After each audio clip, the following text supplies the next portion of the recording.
பூரண கும்பத்தை போல் வாழ நினைக்கும் கும்பராசிக்காரர்கள் எப்பயுமே கௌரவமாக இருக்கணும்னு நினைப்பாங்க. மரியாதையாக இருக்கணும். என் பேக்கெட்டில் 10 ரூபாய் இல்லைன்னா நீ ஏன்டா என்னை மதிக்க மாட்டியா அப்படின்னு கேள்வி கேட்பாங்க.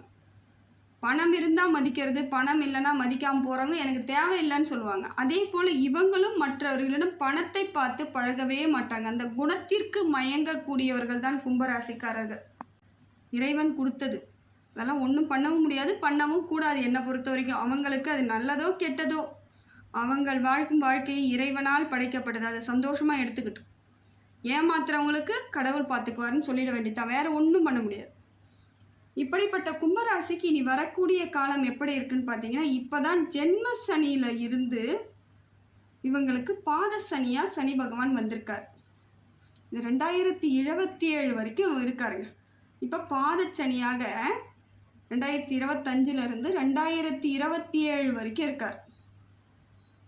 இதுக்குள்ளே அவங்களோட வாழ்க்கையில் பெரும்பகுதி இப்போ ஜென்ம சனியில் கொஞ்சம் கஷ்டம், விரயச்சனியில் பொருளாதார கஷ்டம், இதெல்லாத்தையும் சந்திச்சுட்டு வந்திருக்காங்க. இப்போ இதற்கு மேல் எப்படி இருக்கும்னு பார்க்குறீங்களா? ஒன்றும் பெரிய பாதிப்புகள் இல்லை, அந்த அளவுக்கு பாதிப்புகள் இல்லை, குறைஞ்சிரும். ஏன்னா மனசு மட்டும் எப்பயுமே ஒரு கவலையும் கஷ்டமும் இருந்துக்கிட்டே இருக்கும். சனி பகவான் கொடுக்கக்கூடிய ஒரு அமைப்பாக இருக்குது. பொருளாதார மாற்றம்லாம் இருக்குதுங்க. தொழிலெலாம் நல்லா இருக்கும். நிறைய பேர் அரசாங்க உத்தியோகத்தில் இருப்பாங்க கும்பராசியில். அது அவங்களுக்கு இயல்பாக இயற்கையாக கொடுக்கறது. ராசிநாதன் சனி பகவான் இல்லையா, அதனால தான் அவங்களுக்கு அந்த பெரிய பதவியெல்லாம் கிடைக்கும். உயர்ந்த பதவி, உயர்ந்த இடத்துக்கெலாம் இருப்பாங்க. ஒரு சில கும்பராசிக்காரர்கள் நல்ல நல்ல போஸ்டிங்கில் அவங்க தான் இருப்பாங்க. சனி பகவானோட ராசியில் இருக்கிறவங்க தான் இருப்பாங்க. அதனால் இனி வரக்கூடிய காலங்கள் உங்களுக்கு சிறப்பான காலமாக தாங்க இருக்குது. லாபம்லாம் அதிகமாக கிடைக்குங்க.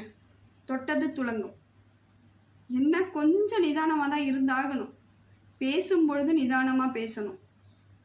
ஏன்னா தேவையில்லாமல் வீண் வம்புக்கெல்லாம் வருவாங்க கூட இருக்கிறவங்க. எப்போ நமக்கு பிரச்சனை ஏற்படும் அப்போ தானே பேசலான்னு வருவாங்க இல்லையா? அப்போ நம்ம பேசும்போது நீ பேசாதன்னு சொல்லிடுங்க, நான் பார்த்துக்கிறேன்னு சொல்லுங்கள். இப்போ சொல்லுங்கள் தைரியமாக. யாரும் உங்களை தேவையில்லாமல் பேசி மனசை கஷ்டப்படுத்தி உங்களை பயம்புறுத்துறதுக்கு இடம் கொடுக்காதீங்க. அதுதான் இப்போ உங்களுக்கு சனி பகவான் ஒரு பதட்டத்திலேயே வச்சுருக்காரு. உங்களை ஒரு டென்ஷனாக இருக்கிற மாதிரி, இன்னும் என்ன நடக்குமோ ஏது நடக்குமோ, இன்னும் 2.5 வருஷம் 3 வருஷம் எப்படி போகுன்ற ஒரு பதட்டத்திலே வச்சுருக்காரு. அதுக்கெல்லாம் இடம் கொடுக்காதீங்க. அவர் ஒன்றும் பண்ண மாட்டார். உங்களை பத்திரமா தான் பார்த்துக்குவார். உங்கள் ராசிநாதன் இல்லையா, உங்களுக்கு செம சப்போர்ட் தான். கொஞ்சம் நிதானம் மட்டும் வேணும். அதே போல் தேக ஆரோக்கியம் ஏற்படும். இதனால் வரைக்கும் நிறைய பேருக்கு உடம்பு ரீதியாக நிறைய பிரச்சனைகள் இருந்தாலும் இப்போ தேக ஆரோக்கியம் ஏற்பட்டுடுங்க. நிறைவான ஒரு வாழ்க்கைக்கு வரத்துக்கான வழிவகையை இப்போ நீங்கள் தேடுவீங்க. வயதிற்கு தகுந்தாற் போல் கும்பராசிக்கு மாற்றம் இருக்குது. அதே போல் ஃபஸ்ட்டு ரவுண்டு 2வது ரவுண்டுன்னு இருக்குது சனி பகவான் வர்றது. இல்லை 2வது ரவுண்டு வர்றவங்களுக்கெல்லாம் நல்ல செழிப்பாக இருப்பாங்க. முதல் ரவுண்டில் இருக்கிறவங்க தான் கொஞ்சம் பாதிப்புகள் இருக்கும். 2வது ரவுண்டில் இருக்கிறவங்களுக்கு ஏதோ சின்ன சின்ன பிரச்சனை இருந்தாலும் பொருளாதார ரீதியெல்லாம் செல்வ செழிப்போட அமோகமாக வாழக்கூடியவர்களாக தான் இருப்பாங்க. உங்களுக்கே தெரியும், நிறைய பேரை பார்க்கும்போது தெரியும். இப்போ சனி பகவான் அப்படி இருக்கார். பாதச்சனியாக இருக்கும் பொழுது கொஞ்சம் நிதானத்தோடு செயல்பட்டால் மட்டும் போதும், வேறு எதுவும் பிரச்சனைகள் இல்லைங்க. அடுத்தது பார்த்திங்கன்னா குரு உங்களுக்கு லாபத்தை தான் தரார். நண்பர் தானே. சனி பகவானோட நட்பு கிரகம் யாருன்னு பார்த்தீங்கன்னா குரு பகவான். அப்போ உங்களுக்கு நிறைய நன்மைகளை செய்வார். படிக்கக்கூடிய பிள்ளைகள்லாம் நல்லா படிப்பாங்க. நல்ல ஒரு பெரிய உயர்கல்விக்கு போகக்கூடிய வாய்ப்பு இருக்குது. தேக ஆரோக்கியம் ஏற்படும். மாற்றத்தை இறைவன் உங்களுக்கு கொடுக்குறார். மன ரீதியான மாற்றம் ஏற்படும். இனி உங்களுக்கான வாழ்க்கை வாழறதுக்கான காலகட்டம் வந்துருச்சுங்க. சிறப்பாக இருப்பீங்க, சந்தோஷமாக இருப்பீங்க, நிறைவான ஒரு வாழ்க்கைக்கு வழிவகை செய்வீங்க, வரத்துக்கும் ரெடியாக இருப்பீங்க. அதே போல் ஒரு உதவின்னு கேட்டால் எவ்வளோ கஷ்டத்தில் இருந்தாலும் உங்கள் மனசு யாருக்கும் வராதுங்க. எவ்வளவு கஷ்டம் இருந்தாலும் மற்றவர்கள் உங்களிடம் உதவின்னு கேட்டால் ஏதோ ஒரு விதத்தில் உங்களால் முடிந்த உதவியெல்லாம் இன்றைய வரைக்கும் செஞ்சிட்ருக்கீங்க. இதுதாங்க உங்களோட நல்ல குணம். இந்த குணத்துக்கு இறைவன் எப்பொழுதும் உங்களுக்கு நிறைய மாற்றத்தை ஏற்படுத்தி நல்ல நன்மைகளை செஞ்சிட்ருப்பாருங்க. திருமண யோகம் உண்டாகுது. இருந்தாலும் உங்கள் சுய ஜாதகத்தை கொஞ்சம் பார்க்கறது நல்லது. குரு பகவான் நல்லா தான் இருக்காரு. உங்கள் சுய ஜாதகத்தில் குரு பலன் சரியாக இருக்கா, திருமண யோகம் இருக்கான்னு பார்த்து திருமணம் பண்ணுங்கள். இப்போ ஏன்னா பாதச்சனியில் இருக்கும் பொழுது கொஞ்சம் நாம் கவனமாக இருக்கிறது. இதெல்லாம் சரியாக பார்த்துக்கிட்டா போதுங்க, பெரிய பிரச்சனைலாம் கிடையாது. தொழிலில் மாற்றம் இருக்குது, முன்னேற்றம் இருக்குது. புதுசாக எதுவும் முயற்சி பண்ணாதீங்க. இருக்கிறத அப்படியே ஃபாலோ பண்ணிக்கிட்டே போங்க. இன்னும் கொஞ்ச நாள் போகட்டும், அப்புறம் மாறுதல் ஏற்பட்டுடும். புதிய முயற்சிலாம் அப்புறம் எடுத்துக்கலாம். வேலையை கிடைக்கிற வரைக்கும் இந்த வேலையை தொடர்ந்து பண்ணிக்கிட்டே இருங்க. வேலையெல்லாம் இழப்புகள் ஏற்படுறதுக்கு வாய்ப்புகள் இருக்குது. வேலை இழப்பை ஏற்படுத்திக்காதீங்க. இந்த வேலை கிடைக்கிற வரைக்கும் இந்த வேலை செஞ்சு தான் ஆகணும். அந்த வேலை கிடைச்சி உங்ககிட்ட அப்பாயின்மெண்ட் ஆர்டர் வரப்போ தான் நீங்கள் இதை விட்டு வெளியே வரணும். இல்லைங்க 3 மாதத்துக்கு முன்னாடியே நான் பேப்பர் போட்டால் தாங்க எனக்கு வேலை கிடைக்கும் அப்படின்றீங்களா? உறுதியான அமைப்பு இருக்கா, கரெக்டாக இருக்கான்னு பார்த்துக்கிட்டு இறங்குங்க. இல்லைன்னா கொஞ்சம் நிதானமாகவே இருங்க, அதுதான் நல்லது. அடுத்தது பார்த்தீங்கன்னா புதன் பகவான் நிறைய மாற்றத்தை ஏற்படுத்தி கொடுக்குறாருங்க. புத்திசாலித்தனத்தை கொடுக்குறார், உங்களுக்கு ஆரோக்கியத்தை கொடுக்குறார், வழிவகை செய்கிறார், விரயத்தெல்லாம் தடுக்கிறார். ஏதோ ஒரு வகையில் உங்கள் கடனை தீர்வதற்கான வாய்ப்புகள் இருக்குது. கடனில் எக்கச்சக்கமாக இருக்குங்க, தலைக்கு மேலே இருக்குதுங்க. இப்போ தாங்க கல்யாணம் பண்ண பிள்ளைங்களுக்கு ஒன்றும் முடியலைங்கன்றவங்களுக்குலாம் இப்போ அதை அடைக்கிறதுக்கான வழிவகையும் கிடைக்கும். வீடு வாகனம் வாங்குறவங்களுக்கு இப்போ லாபம் இருக்குது. பார்த்து வாங்குங்கண்ணா, நிதானமாக செய்யுங்க. அடுத்தது பார்த்திங்கன்னா செவ்வாய் கொஞ்சம் உங்களுக்கு அமைப்பு எப்படி இருக்குன்னு பார்த்தா, இந்த பங்காளி உறவுகள்லாம் உங்ககிட்ட வீண் விவாதம், வம்பு வழக்கு, கோர்ட்டு கேஸுன்னு போகிறதுக்கான வாய்ப்புகள் இருக்குது. இல்லைங்க ஏற்கனவே எல்லாம் போயிட்டாங்கன்றீங்களா? அது கொஞ்சம் நீங்கள் பார்த்துக்கோங்க. அந்த அமைப்பு இன்னும் அப்படியே தான் இருக்குது. கோர்ட்டு கேஸுன்னு போனாலும் உடனடியாக ஒரு முடிவெல்லாம் கிடைக்காது. அவங்க சும்மா உங்களை பயமுறுத்திக்கிட்டே இருப்பாங்க. எதுவாக இருந்தாலும் இருக்கட்டும், பார்த்துக்கலாம். கொஞ்சம் காலம் அமைதியாக இருங்க, மாறிடும், சரியான மாற்றம் ஏற்பட்டுடும். ராகு பகவான் பொருளாதார மாற்றத்தை ஏற்படுத்தி கொடுக்குறாருங்க. பொருளாதாரம்லாம் சிறப்பாக இருக்குது. தைரியம், தன்னம்பிக்கை கொடுக்குறாரு. எப்பயுமே நீங்கள் தைரியமானவங்க தான். சனி பகவான் உங்கள் ராசிநாதன்லேயே கொஞ்சம் தைரியமாக தான் இருப்பீங்க. இதையும் மீறி உங்களுக்கு தெளிவான வழியோடு சேர்ந்து ராகு பகவான் தைரியத்தை கொடுக்குறாரு. கௌரவமாக இருக்க சொல்லி நிற்க வைக்கிறார். நிமிர்ந்து நில்லு, யாராக இருந்தாலும் பார்த்துக்கலாம் அப்படிங்கிற மாதிரியான ஒரு அமைப்பை உங்கள் மன கஷ்டத்தெல்லாம் போக்குறார். சிந்திச்சு செயல்பட்டால் மட்டும் போதுங்க. இந்த காலகட்டம் உங்களுக்கு சிறப்பான காலமாக இருக்குது. அதை கரெக்டாக ஃபாலோ பண்ணிக்கணும், அதுதான் ரொம்ப முக்கியம். எடுத்தேன் கவுத்தன்னு முடிவு பண்ணாதீங்க. ஏன்னா இன்னும் 2.5 ஆண்டு காலம் பாதச்சனியில் இருக்குது. அதை நம்ம கவனத்தில் இருக்கணும். ஒரே நாள்லேயோ ஒரே மாதத்துலேயோ ஒரு முடிவு மாற்றம் வராது. அதனால் கொஞ்சம் நிதானத்தோடு இருங்க. தேக ஆரோக்கியத்தையும் பார்த்துக்கோங்க, குழந்தைகளை நல்லா பார்த்துக்கோங்க. இதெல்லாம் இப்போ குரு பகவானும் சரி, ராகு பகவானும் சரி உங்களுக்கு நல்ல அமைப்பில் தான் இருக்கிறார். பலம் சேர்க்குறாங்க, வெற்றி மேலே வெற்றி கிடைக்கும். அடுத்தது பார்த்திங்கன்னா கேது உங்களுக்கு கொஞ்சம் ஒரு மாதிரி இருக்கிறது காரணம் என்னென்னா, சத்துருக்கள் தொல்லை அதிகரிக்கிறதுக்கு வாய்ப்புகள் இருக்குது.